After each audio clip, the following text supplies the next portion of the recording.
नमस्कार, times of Swaraj में आप सबों का स्वागत है और मैं हूं संतोष सिंह। और आज हम टाइम्स ऑफ स्वराज में चर्चा करने जा रहे हैं कि शिक्षकों के तबादला को लेकर जिस तरीके से उपापोह की स्थिति पिछले कई महीनों से जारी है, उसके पीछे की वजह क्या है, मंत्री के बयान की वजह के पीछे की वजह क्या है, मंत्री 30 सितंबर तक का डेडलाइन बार बार क्यों कह रहे हैं, उसके पीछे का सच क्या है, इन तमाम मुद्दों पर हम आज विस्तृत तरीके से आपसे बात करने के लिए मुखातिब हुए हैं। देखिए, सबसे पहले मैंने कहा था, आज एक कमेंट में एक शिक्षक ने कमेंट भी किया था कि आपने तो कहा था कि कैबिनेट की जरूरत नहीं है। मैंने उस वक्त कहा था कि कैबिनेट की जरूरत नहीं है, और कैबिनेट की जरूरत नहीं है अगर आप 2020 का जो शिक्षक नियमावली है उसके आधार पर ट्रांसफर पोस्टिंग करते हैं। तो अब जो खबर आ रही है, 2020 में भी जो नियमावली बना था उसमें भी जो मंत्री कह रहे हैं ठीक वही बात था। दिव्यांग, पति पत्नी, अशाक्त बीमारी, अकेले महिला, उन लोगों को उसका लाभ मिलेगा। लेकिन 2020 में जो नियमावली बना और अभी 2024 है, 4 वर्षों में लागू नहीं हो सका। 30 सितंबर को जो जारी हो रहा है, याद रखिए, 30 सितंबर को जो कह रहे हैं कि हम नियमावली कहिए या हम कैसे ट्रांसफर पोस्टिंग करने जा रहे हैं, इसका एक आधार हम आपके बीच वो रखेंगे। जो वो कह रहे हैं, कह वही रहे हैं जो 2020 के नियमावली में है। इसका मतलब है कि नियमावली में वो कोई संशोधन करने नहीं जा रहे। और विशिष्ट शिक्षक को लेकर जो नियमावली बनी हुई है, जिसमें लिखा हुआ है कि पदस्थापना के बाद ही आपको विशिष्ट शिक्षक का दर्जा मिलेगा, वो ऑलरेडी कैबिनेट से अप्रूव्ड है। दूसरी बात। तीसरी बात, बीपीएससी के शिक्षकों के तबादले को लेकर किसी भी तरीके का नियमावली नहीं है, और शिक्षा मंत्री जो भी दलील दे दे, इनको इस बात की समझ होनी चाहिए कि ये जो पोस्टिंग है वो बीपीएससी के ने की है। कोई बिहार सरकार की ये पोस्टिंग नहीं है, बीपीएससी ने पोस्टिंग की है। स्कूल शिक्षा विभाग ने पोस्ट किया। जिला का निर्धारण बीपीएससी के द्वारा हुआ है। इसलिए बीपीएससी के शिक्षकों का जब आप तबादले की बात करेंगे तो उनके लिए नियमावली भी बनानी पड़ेगी और आपको कैबिनेट से अप्रूवल भी लेना पड़ेगा।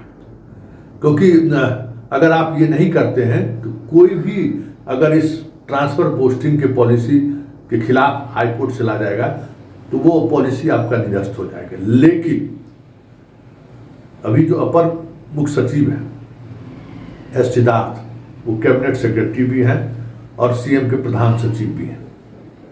एक साथ 3 डिपार्टमेंट के वो प्रभारी हैं और वो तीनों डिपार्टमेंट सीएम के अधीनस्थ है। मतलब शिक्षा विभाग को छोड़ दीजिए तो वो प्रधान सचिव सीएम के हैं, कैबिनेट सेक्रेटरी हैं। तो ये जो पूरी प्रक्रिया है कैबिनेट के माध्यम से प्रपोजल को पास कराना, वो प्रक्रिया सीएम के सहमति, फाइल पे सहमति के सहारे ली जा सकती है। लेकिन इसके लिए सीएम कितने तैयार होंगे ये कहना मुश्किल है, क्योंकि सुनील कुमार शिक्षा मंत्री के तौर पर जो 10 बजे से 4 बजे को लेकर जो सदन के दोनों सदन में उन्होंने आश्वासन दे दिया कि हम 24 घंटे 48 घंटे के अंदर कर देंगे, इसको लेकर सीएम ने बड़ी फटकार इनको लगाई कि कुछ नीतिगत बातें ऐसी हैं जो सिर्फ और सिर्फ सीएम के स्तर से ही जारी हो सकता है। मंत्री परहेज करें बोलने से। और नीतिगत निर्णय ये है कि कोई भी विधायक आज आपके साथ खड़ा नहीं है, कोई भी सिंगल विधायक खड़ा नहीं है। हर विधायक ऑफ द रिकॉर्ड विभाग के मंत्री को, चाहे सचिव को या मुख्यमंत्री को ये कहते हुए थकते नहीं है कि नहीं, इस मास्टर साहब का इलाज जरूरी है। इतनी दूर इस सबको ट्रांसफर कीजिए कि घर आने में 2 दिन इसको लगे। घर के करीब तो करिए ही नहीं, बैठ कर दिन भर पॉलिटिक्स करता है।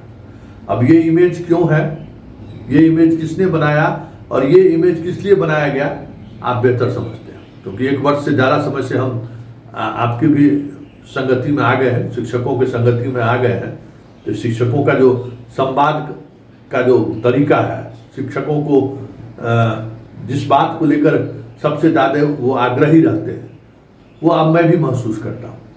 छुट्टी और पोस्टिंग घर में हो, ये दो आग्रह सबसे ज़्यादा है।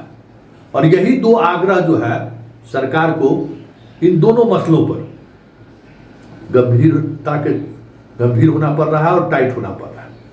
जितना ये कह रहे हैं ना सुनील कुमार कि लचीला रुख अख्तियार करेंगे, ये तय मानिए कि ये नहीं होने वाला है।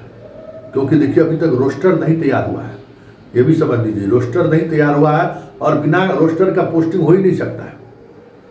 और उसके बाद जिस स्तर पर विशिष्ट शिक्षक बनाए गए हैं परीक्षा के बाद, और पोस्टिंग को लेकर जो सरकार सोच रही है, वो समझिए कि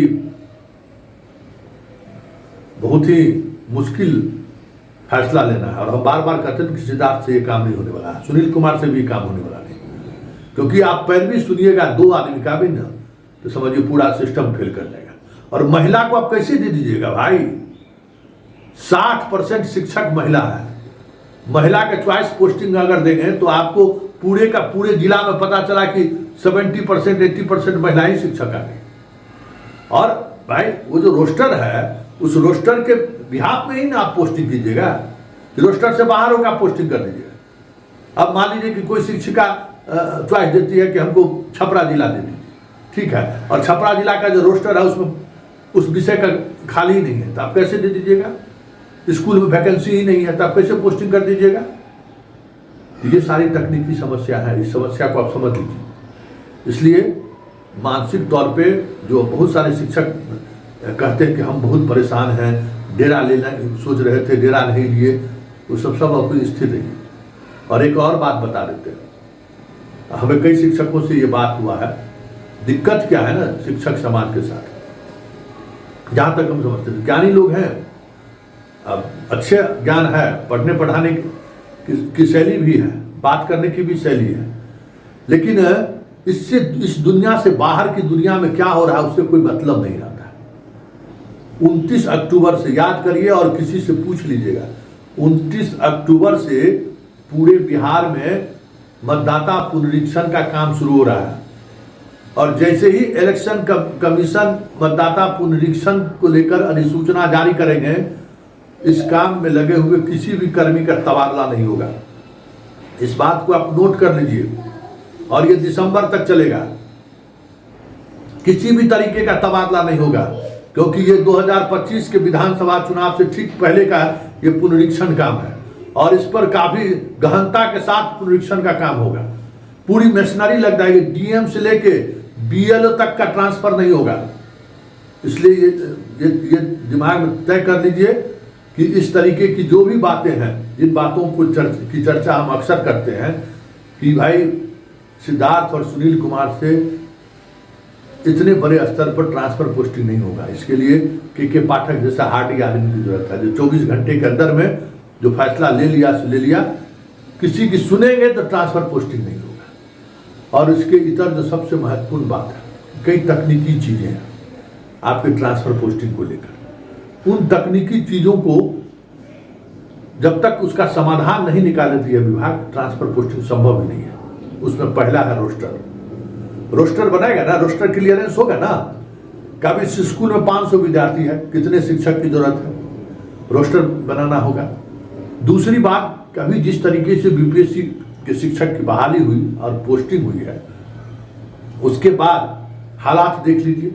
कई ऐसे स्कूल हैं जहां भवन नहीं 24 टीचर पहुंचे हुए हैं, कई ऐसे स्कूल हैं जहां विषय का पढ़ाई नहीं है, वहां शिक्षक पहुंचे हुए हैं।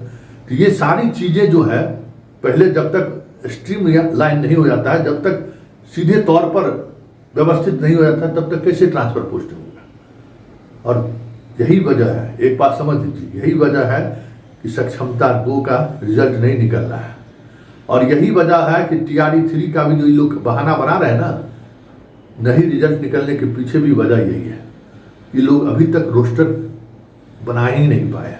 अभी देखे ना, प्रधानाचार्य का ये लोग रोस्टर बनाकर भेजा, अभी लेटर जारी हुआ है ना, फटकार लगी है ना कि इस तरीके से कहीं रोस्टर बनता है। ये लोग अभी भी जो है ना, जिस तरीके से TRE 1 और TRE 2 में बहाल शिक्षकों का जो वैकेंसी भेजा जिला से, घर में बैठा ऑफिस में बैठ के जिला शिक्षा पदाधिकारी से लेकर प्रखंड शिक्षा पदाधिकारी लेकर सब भेज दिया। अब मारामारी वाली स्थिति है। पोस्टिंग तो हो गई, वहाँ बच्चे नहीं है, शिक्षक हैं। जहाँ शिक्षक नहीं बच्चे हैं वहाँ शिक्षक नहीं है, वही स्थिति है। पूरे जिले में अराजकता वाली स्थिति फैली हुई है, पूरे बिहार में इस वजह से अराजकता फैली हुई है। इसलिए इतना तय मानिए कि ट्रांसफर पोस्टिंग आसान नहीं है।